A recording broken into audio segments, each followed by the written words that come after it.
Seorang perwira TNI berpangkat kolonel di Banda Aceh, Provinsi Aceh, sukses membudidaya larva lalat atau maggot yang dijadikan sebagai bahan pengganti pakan ternak.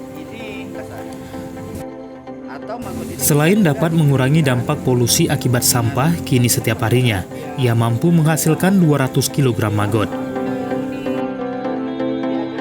Sudah 3 bulan terakhir, Kolonel Reki Ferianto mulai membudidaya larva lalat atau maggot untuk kebutuhan pakan ternak bebek dan lele miliknya.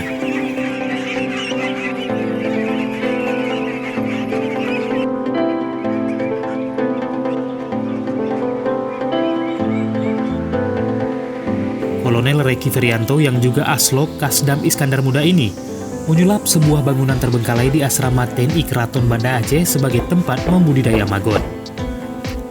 Menurut Kolonel Reki, untuk mendapatkan 200 kg maggot seperti saat ini, dia harus mampu menyediakan 1,5 ton sampah organik setiap harinya untuk media tempat maggot berkembang biak.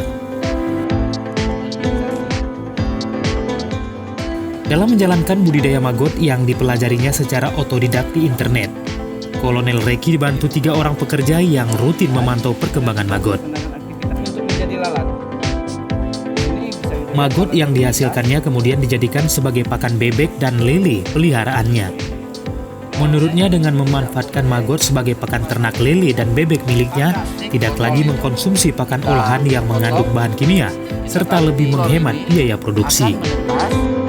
Selama 4 hari. Nanti dia akan kita lihat proses produksi maggot ini waktunya sangat singkat. Dari telur sampai kita untuk panen, ini menggunakan waktu paling lama 3 minggu.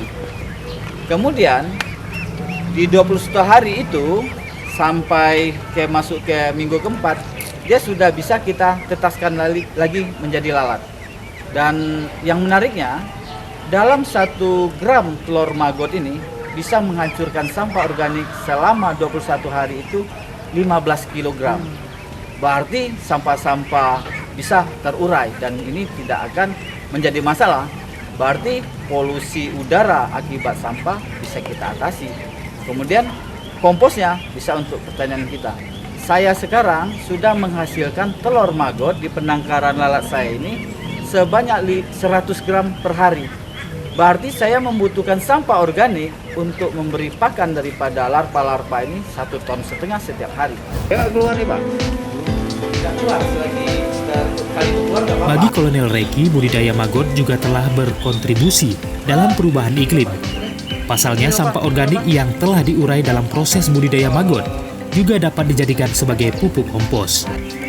Saat ini maggot hasil budidaya Kolonel Reki disalurkan kepada para peternak di seputaran kota Banda Aceh dan Aceh Besar dengan harapan akan berbagi keuntungan saat panen tiba. Ia juga mengajak para peternak untuk beralih dari pemakaian pakan kimia menggunakan pakan organik. Dari Banda Aceh, Tim Liputan Aceh Video.